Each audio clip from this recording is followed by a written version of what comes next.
Bienvenue à tous, bienvenue pour notre série d'émissions sur les fêtes juives, sur les 10 fêtes juives. Et là, nous allons parler d'une fête juive très joyeuse qui est 5 jours après Yom Kippour. Nous sommes toujours dans ces fêtes d'automne.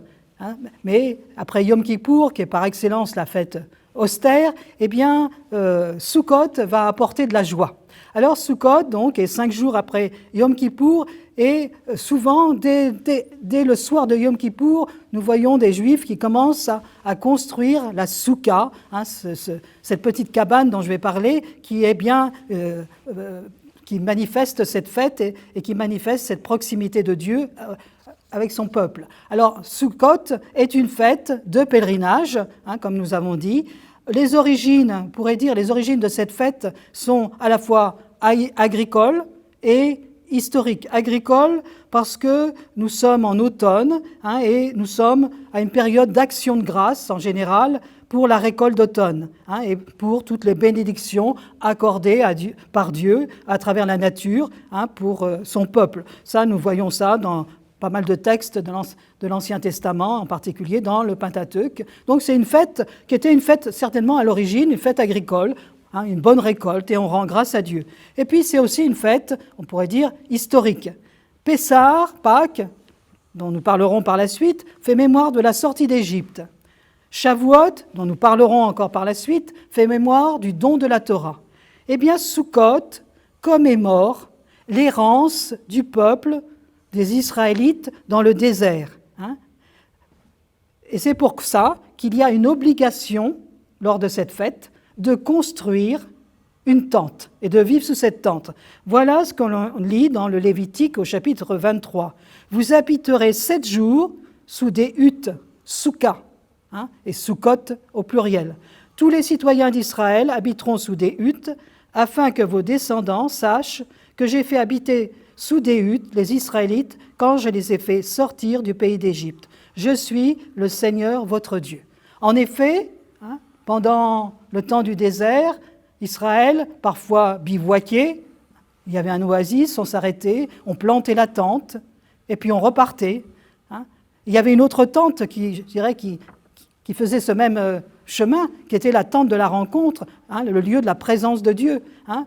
Par moments, on plantait cette tente de la rencontre, et puis Moïse conversait avec Dieu, il y avait un temps de rencontre avec Dieu, et puis on se remettait en route, on repliait la tente de la rencontre, la nuée se mettait devant et conduisait le peuple dans le désert, et quand on s'arrêtait, on replantait la tente de la rencontre, et autour, chacun mettait sa petite tente. Donc, un des rites, le rite principal de cette fête de Sukkot, c'est de construire une cabane. Alors évidemment, quand on est dans un appartement dans le 18e, c'est peut-être pas facile. En Israël, beaucoup se font une cabane. Alors en France, souvent, cette cabane, elle est construite sur un terrain qui dépend de la synagogue. Et il va y avoir des temps festifs sous cette tente. Plusieurs fois, j'ai été invité dans Paris, dans des synagogues, où en effet, on a construit une tente et on voit tous les juifs qui étaient rattachés à cette synagogue venaient prendre un temps sous cette tente. Parce qu'il est demandé d'y vivre sous cette tente. Alors, je reviens à cette tente, elle doit être légère.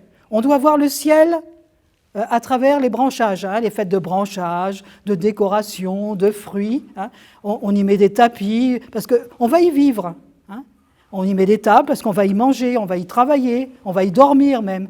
Mais il faut que la structure soit légère, pour rappeler cette vie dans le désert, cette vie légère. Ce n'était pas une vie de citadin, bien fermé, confortablement, enfermé dans ses murs. C'était une vie en présence des autres et en présence de Dieu. Donc, il faut pouvoir voir le ciel à travers la soukha. Et comme je vous dis, donc on va venir y manger, on va venir y chanter, on va y venir y prier, on va y dormir, on va y travailler. Et puis, il y a une coutume qui vient de la mystique juive, qui vient du Zohar, où on dit que, Dieu aime venir, en effet, lui aussi habiter sous cette tente. Mais il ne vient pas tout seul, il vient avec 7 bergers fidèles. Et ces 7 bergers fidèles sont Abraham, Isaac, Jacob, Moïse, Joseph, Aaron et David. Et donc chaque jour, on invite un de ces personnages. On peut y mettre un siège et on invite un de ces personnages. On vit en sa présence. Voilà. Donc, ce qu'on peut dire, Rosh Hashanah, on a fêté la création. C'est l'anniversaire de la création. Yom Kippour, on fête le pardon de Dieu. Eh bien, à Sukkot, je dirais, au fond, le peuple, purifié de ses péchés, vient célébrer le monde à venir. Ce monde qui sera, je dirais, un monde où on sera proche de Dieu, où on sera proche les uns des autres, où il n'y aura plus de barrières. Il y a une dimension d'ordre eschatologique importante dans cette fête de Sukkot. Autre chose intéressante qui sert à la liturgie dans les synagogues, c'est le loulaf. Le loulaf, c'est un ensemble de branchages, 4 branchages, et puis un fruit qui est l'étrog, et chaque juif va fabriquer ce bouquet avec, nous dit le livre du Lévitique, le premier jour, vous prendrez un fruit de l'arbre hadar, des rameaux de palmier, des branches de l'arbre à bottes, des saules de rivière, et vous vous réjouirez pendant 7 jours en présence du Seigneur, votre Dieu. Donc, regardez à cette période-là, vous verrez, surtout des juifs pieux, qui ont en main ce bouquet là, de branches, et puis ils ont un fruit dans la main, et ça fait 4 catégories. Au fond, 4 est un chiffre un peu parfait, c'est les 4 points cardinaux. Au fond, ces 4 catégories représentent les 4 catégories du peuple d'Israël. On trouve ça dans la fête de Pessah, j'en reparlerai aussi. C'est tout Israël qui est réuni en cette fête de Sukkot pour célébrer cette joie de vivre en présence de Dieu. Donc ça, c'est aussi un élément important de la fête de Sukkot, ce loulaf avec lequel on agite, avec lequel on prie, etc. La joie à Sukkot est un commandement. La Torah dit « Tu célébreras la fête des tentes pendant 7 jours, au moment où tu rentreras le produit de ton aire et de ton pressoir, tu te réjouiras à ta fête, toi, ton fils, ta fille, ton serviteur, ta servante, le lévite et l'étranger, l'orphelin et la veuve qui sont dans tes portes. » Donc il y a un commandement de joie et de manifester cette joie. Et lorsqu'il y avait le temple, il y avait des grandes fêtes au temple. Il y avait des libations d'eau. On amenait de l'eau et on dansait devant le temple sur les parvis. On faisait sauter des torches enflammées. Ces torches étaient d'ailleurs fabriquées avec les caleçons des grands prêtres. Et on faisait ces torches qui flambaient, qui étaient envoyées en l'air et qui manifestaient cette joie. Il y a une joie très forte dans la fête de Sukkot. Et cette fête de Sukkot, eh bien, elle va s'achever le 8e jour par une fête. Pour moi, personnellement, c'est la plus belle fête. La plus belle fête de toutes les fêtes qu'il peut y avoir dans la tradition juive. C'est la fête de Simrat Torah. La fête de Simrat Torah, c'est une fête où, à la synagogue, on va sortir les rouleaux de la Torah, qui sont dans l'Arche Sainte. On va tirer le rideau, on va ouvrir les portes avec un chant, et puis le rabbin va sortir le rouleau ou les rouleaux de la Torah, et on va danser dans la synagogue avec ces rouleaux. Alors, dans les synagogues, je dirais très du consistoire orthodoxe, c'est des gens qui sont nommés pour danser.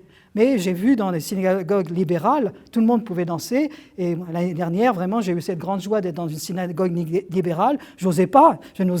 Et puis on m'a dit, mais si le rabbin demande que vous dansiez, donc je me suis retrouvé avec un rouleau de la Torah dans les bras et de danser avec ce rouleau de la Torah. Et c'était une très grande joie pour moi. Et on va lire, à l'occasion, on va lire la fin de la Torah, donc le dernier livre de la Torah, du Pentateuque, c'est le Deutéronome. On va finir par la dernière partie, là, après la mort de Moïse, du Deutéronome, et on va lire le commencement de la Genèse, le récit de la création, pour montrer qu'il y a une continuité dans cette lecture. Toute l'année, on va relire ces textes.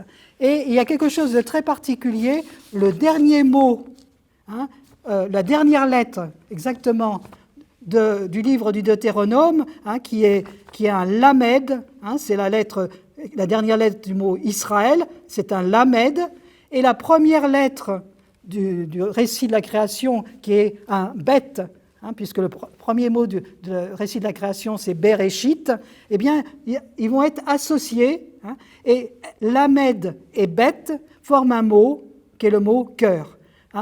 La fête de la Torah invite à lire la Torah, Simrat Torah, invite tout juif à lire la Torah avec cœur. Voilà le sens de cette fête, avec cœur et avec joie.